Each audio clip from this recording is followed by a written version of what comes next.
السلام عليكم ورحمة الله تعالى وبركاته إخواني أخواتي، أتمنى أن تكونوا بألف خير.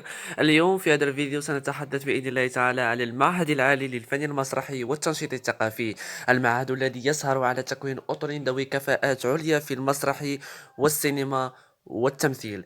إذا موضوعنا اليوم هو المعهد العالي للفن المسرحي والتنشيط الثقافي.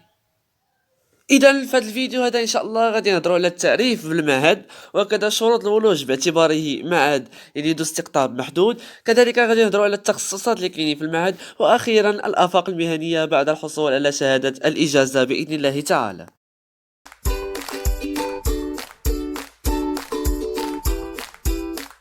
المعهد العالي للفن المسرحي والتنشيط الثقافي، أو ما يسمى بليزاداك، تأسس سنة 1985 وتم الافتتاح ديالو سنة 1987. كيسهر على تكوين أطر في مهن التمثيل والمسرح، وكيتواجد في شارع علال الفاسي بمدينة العرفان حي الرياض بالرباط.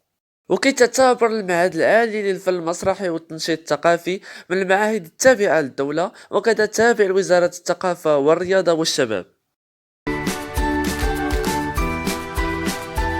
بالنسبه للشروط ديال الترشيح غادي نشوفوا اولا البكالوريا جميع الشعب، يعني كان عندك بكالوريا ادبيه علميه سيونس مات سيونس فيزيك راه ما كاينش مشكل. وبالنسبه للسن ما خصوش يتجاوز 23 عام.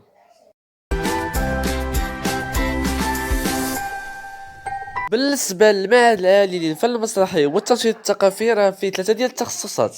وبالنسبه للتخصصات اللي كاينين في المعهد العالي للفن المسرحي والتنشيط الثقافي غادي نشوفوا اولا التنشيط الثقافي، يعني اللي كيخدموا في لي فيستيفال. غادي نشوفوا ايضا التشخيص اللي هو التمثيل.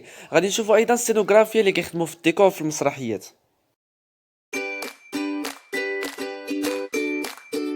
وبالنسبه للافاق المهنيه راه غادي نشوفوا يعني التخصصات اللي شفنا قبل. غادي نشوفوا التمثيل، غادي نشوفوا يعني المسرح، غادي نشوفوا ايضا التنشيط الثقافي. يعني كاينين بزاف ما يدار في هذا المعهد هذا. كنظن انني عطيتكم كاع المعلومات اللي خصكم. نتمنى لكم التوفيق ان شاء الله. تهلاو.